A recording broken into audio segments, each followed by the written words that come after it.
नमस्कार, स्वागत आहे तुमचे साधा स्वयंपाक या चॅनलमध्ये। तर आज मी मोड आलेल्या मुगाचे डोसे बनवते। म्हणजे जे आपलं जे कडधान्य असतं ना, आपले जे भाजी वगैरे करतो तर त्याचे डोसे सुद्धा खूप छान बनतात। दाखवते मी तुम्हाला।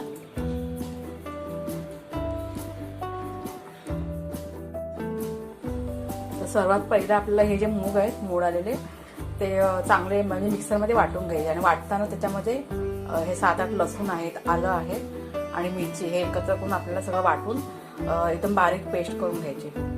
आणि इथे मी डोशावर म्हणजे मुगाच्या डोश्यावर खाण्यासाठी चटणीसाठी हे पुदिना आहे 1 वाटी पुदिना आहे आणि कोथिंबीर आहे 1 वाटी, ते पाण्यामध्ये टाकून ठेवलं। म्हणजे हे पण आपल्याला मिक्सरमध्ये वाटून घ्यायचंय। आणि ही लसूण, मिरची आहे आणि लिंबू, त्यानंतर आपण सगळं एकत्र करून वाटूया।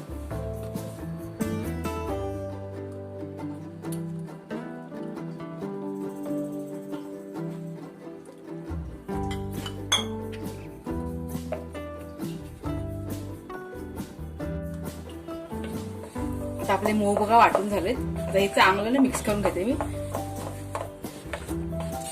त्यात आता आपण मीठ टाकूया। आता चवीप्रमाणे मीठ टाकायचं। चांगलं मिक्स करून घेते आणि हे जर आपण 5 मिनिटं साईडला करून ठेवूया। आणि त्यात तोपर्यंत आपण जी चटणी जी आहे कोथिंबीर आणि पुदिनाची ती चटणी आपण बनवून घेऊया। थोडंसं पाणी टाकते मी।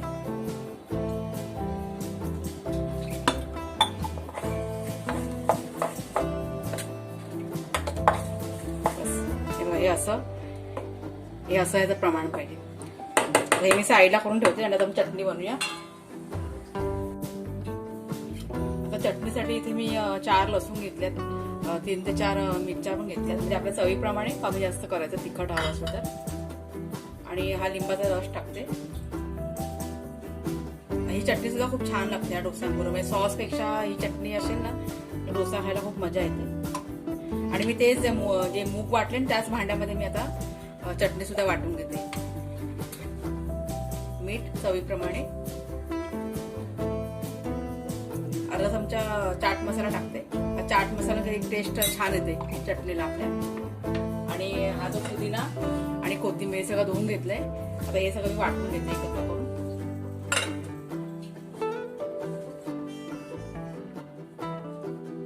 आता हे बघा आपली चटणी पण झालेली आहे, मस्त हिरवीगार चटणी आणि खूप मस्त आली चटणी, टेस्ट खूपच भारी आले।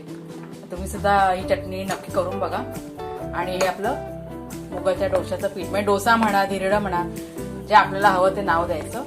पण खूप हेल्दी अशी रेसिपी आणि पचायला एकदम हलकी। म्हणजे अगदी वयस्कर लोक जरी असतील घरामध्ये, म्हणजे मोठ्या माणसापर्यंत ते लहान मुलांपर्यंत सगळ्यांना आवडेल अशी रेसिपी आहे। तर एकदा तुम्ही नक्की ट्राय करून बघा। आता आपण हे डोसे बनवायला घेऊया।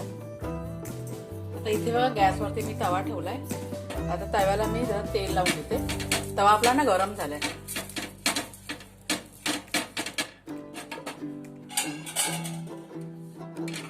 व्यवस्थित करते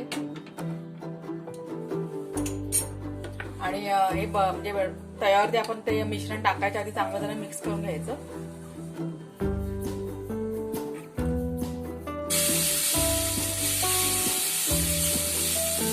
अशा प्रकारे सगळं टाकून घ्यायचं व्यवस्थित।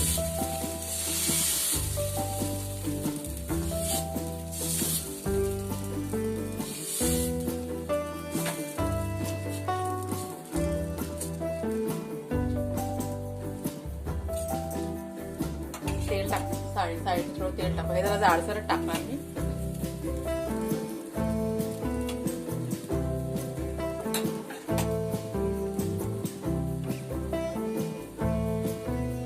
गॅस ना आपल्याला जास्त फास्ट पण नाही आणि स्लो पण नाही, मीडियम गॅसवरती सगळं व्यवस्थित आपल्याला हे तयार करून घ्यायचे। आता 1-2 मिनिटं आपण थांबूया एक बाजू शेकेपर्यंत। आता 1-2 मिनिटं बघा होऊन गेले। आपली एक बाजू चांगली शेकलेली आहे, म्हणजे दिसतं तेव्हा लाल वगैरे दिसतं झालेलं। ते आपण आता परतून घेऊया।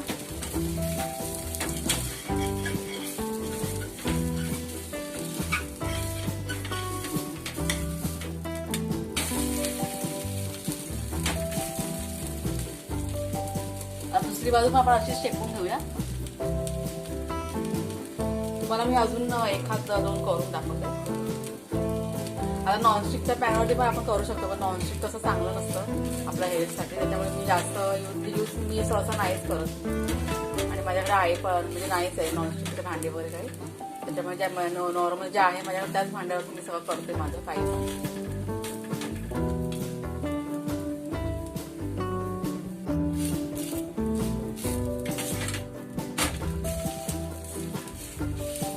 दुसरी बाजू पण चांगलं शेकून झाले. आता आपण हे काढूया.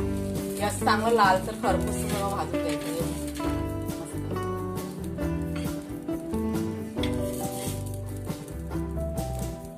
तुम्हाला मी अजून करून दाखवते एखाद.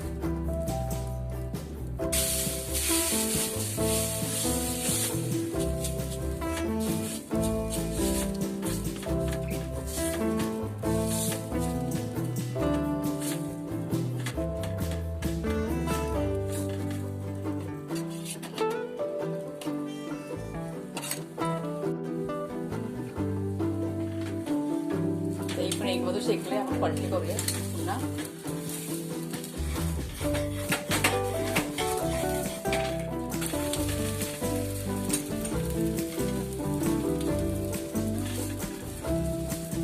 आता हे अशाच पद्धतीने आपण जे सगळे आहेत ना, डोसे म्हणा किंवा धिरडे म्हणा, काही म्हणा, तसे बनवून घ्यायचे. खूप हेल्दी अशी ही रेसिपी आहे, तुम्ही सुद्धा नक्की ट्राय करून बघा एकदा. अशाच पद्धतीने मी सगळे बनवून घेते.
आणि हे आपले आजचे डोसे हेल्दी असे, त्यासोबत ही हिरवीगार चटणी. ह्यात पण वाट, ह्यात पण द्या माझ्या डिश मध्ये. बस बस, चटणी पण मस्त आलंय, छान झालं चटणी ना. तर आजची रेसिपी तुम्हाला कशी वाटली ते कमेंट करून नक्की सांगा. आणि खूप छान अशी आजची रेसिपी आहे, तर तुम्ही सुद्धा नक्की ट्राय करून बघा ही रेसिपी. आणि जर का चॅनलवरती नवीन असेल तर चॅनलला आमच्या सबस्क्राईब करा. पुन्हा आपण भेटूया नेक्स्ट व्हिडिओमध्ये. तोपर्यंत